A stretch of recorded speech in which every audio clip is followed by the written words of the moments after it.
Noong natutunan ko yung bagay na 'to, hindi ko na kailangan mapagsabayan sa mga sikat na content creator online.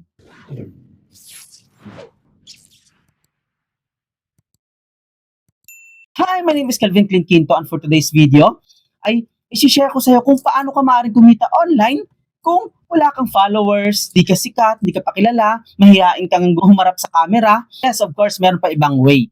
Dahil ngayon, alam naman natin na sobrang dami ng gumagawa ng content online, ang dami ng vloggers or yung tinatawag na content creators, influencers, di ba? Pero what if pwede mo rin gawin yon? Hindi through vlogging, kundi through blogging.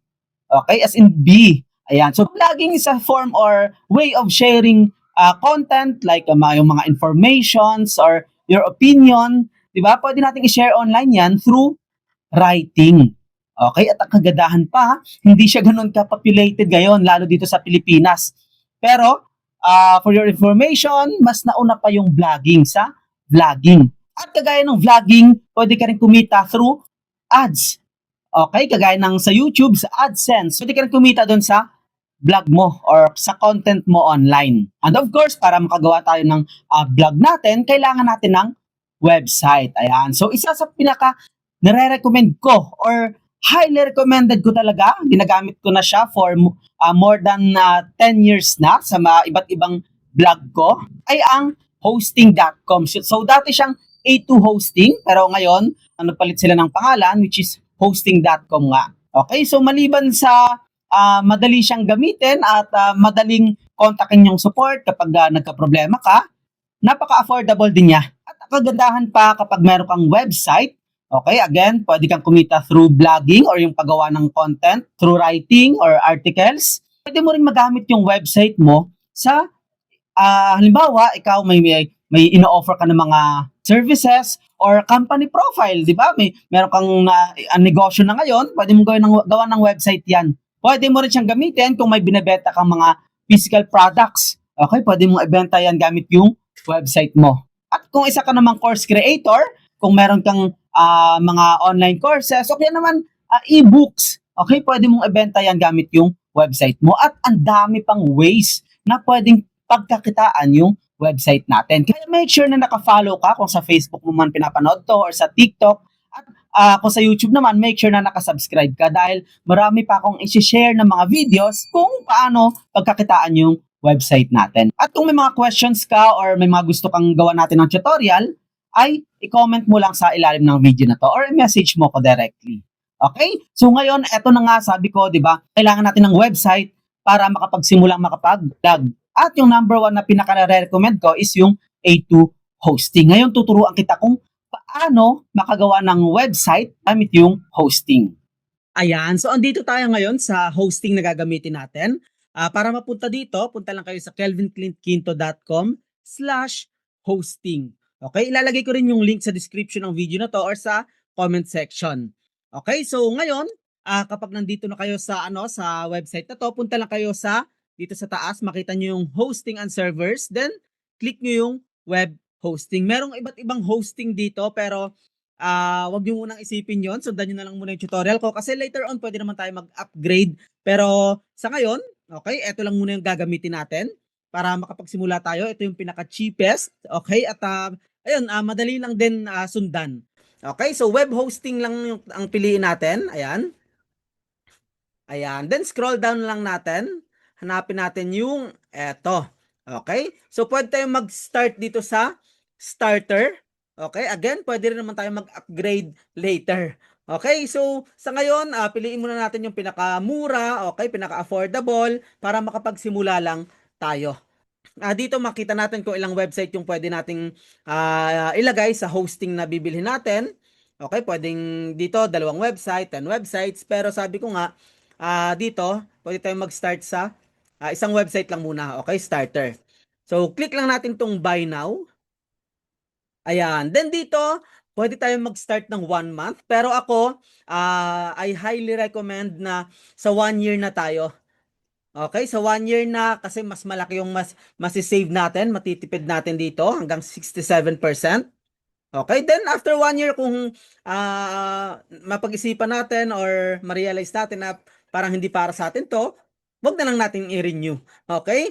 So, ngayon, if 1 year yung pipiliin natin, meron na siyang free domain. Okay? Yung domain, ibig sabihin yun yung website address ng magiging website natin. Like yung www.blablabla.com. Okay? So, ikaw yung magde-decide nun. At ang good news, free siya. Okay? For 1 year. Dito sa hosting na kukunin natin. Nakabundle na siya. At eto pa, if ginamit mo yung link ko, pag nag-check out ka dito, ginamit mo yung link ko, kelvinclintquinto.com/hosting, ay magkakaroon tayo ng 1 hour na free strategy session. Okay? Ibig sabihin, pwede tayong mag-Zoom, usap tayo, tingnan natin kung ano yung pwede natin gawin sa website mo, yung mga ways para i-monetize yung website mo, or kung gagamitin mo siya para sa product mo or services mo. Okay? So, ayun, tutulungan din kita. Okay? Kung paano i-set up yon. So, i-message mo lang ako kapag ginamit mo yung link ko at ayun, para schedule natin yung Zoom natin. So, ngayon, ayan, pag napili mo na tong 1 year term, makikita mo dito sa baba. Okay, so server location, piliin natin yung pinakamalapit sa location natin.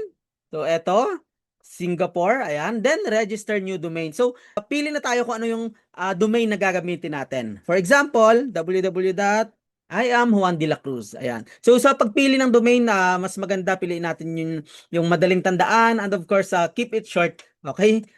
Para mas madaling tandaan. Ayan. So ayun, available siya. So click lang natin tong add to basket. Meron siyang price pero mamaya pag check out free na siya. Okay? Kasi nga nakabundle na siya dun sa hosting na pinili natin. Okay? Then add to basket.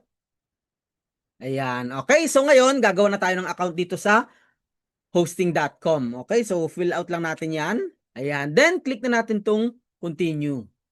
Ayan, then dito kung para sa business natin to, pwede natin gamitin yung business details. Pero kung personal lang naman, dito na tayo sa personal details. Ayan, piliin natin yung Philippines. Ayan, okay. And then, lagyan natin yung address natin. Halimbawa, ako, taga Rizal. Ayan. And then, complete address. Ayan, okay. And then, save na natin.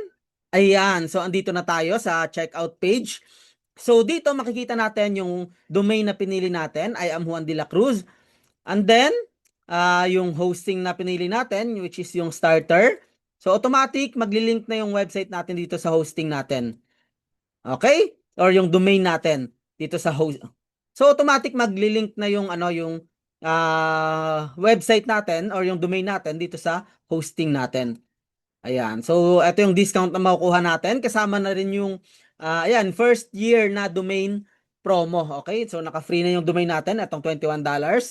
At yung renewal niya nasa $11 or $12 lang naman, yearly.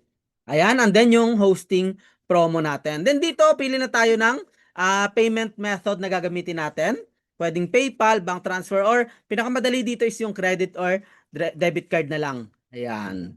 Okay, then fill out lang natin yan. Dito yung information ng card natin. Then, place order and pay.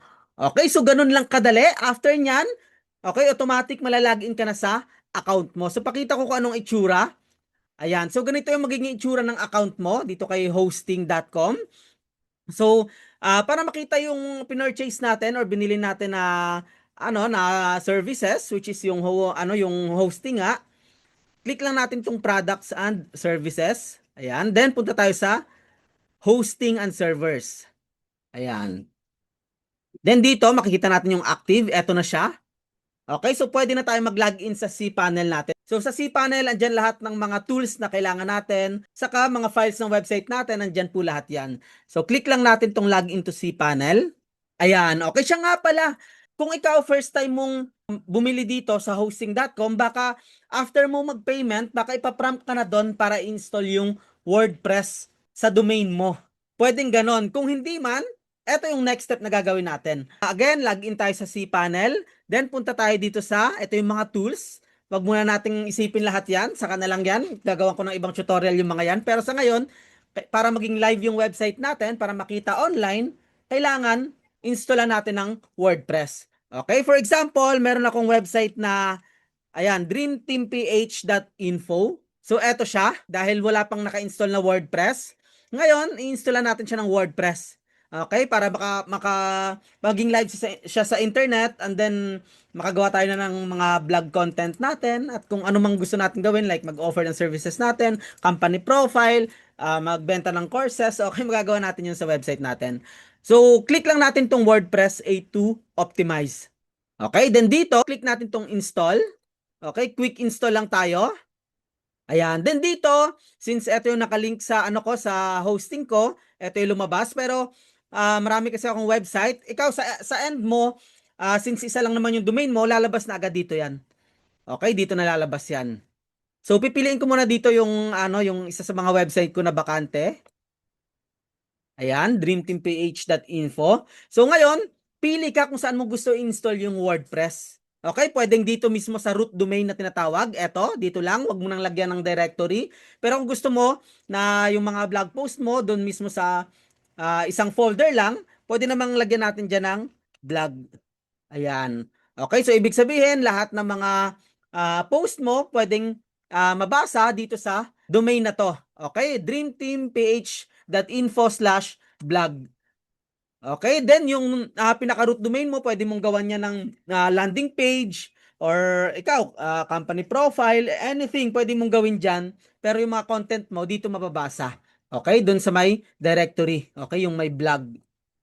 So for this sample, wag na natin lagyan. Dito natin install sa pinaka-root domain niya. Then, baba lang tayo. Ayan. Lagyan natin ng username saka password.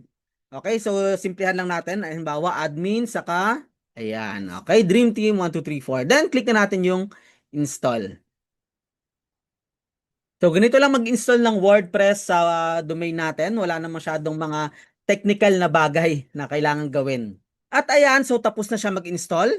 Kung titingnan natin dito sa baba, ayan, nandito na siya. dreamteamph.info. Ngayon, kung gusto nating mag-login, okay, silipin muna natin yung pinaka-website. Kanina kasi hindi maano, 'di ba? Hindi ma-access. So ngayon, tingnan natin yung itsura. Ayan. So eto na siya. Okay? So ngayon, para makapag-login, lagyan lang natin ng wp-admin. Ayan. Okay? So ganyan lang para mag-login sa WordPress sa site natin. At of course, ibibigay rin naman sa iyo to after pagkatapos mo i-install. Hindi ko lang kanina napakita dito sa part na to. Okay, na-refresh ko kasi so nawala na yung nakalagay na congratulations, blah blah blah. Then dito ka mag-login. So i-save mo lang, okay, yung link na yan. Lagi lang dapat may wp-admin sa huli. Okay? So enter natin. Ayan, then yung nilagay natin kanina, username, admin. Ayan, then click na natin yung login. Ayan, so eto yung itsura ng admin area or yung back-end ng WordPress natin.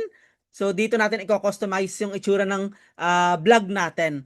Okay, dito rin tayo gagawa ng post.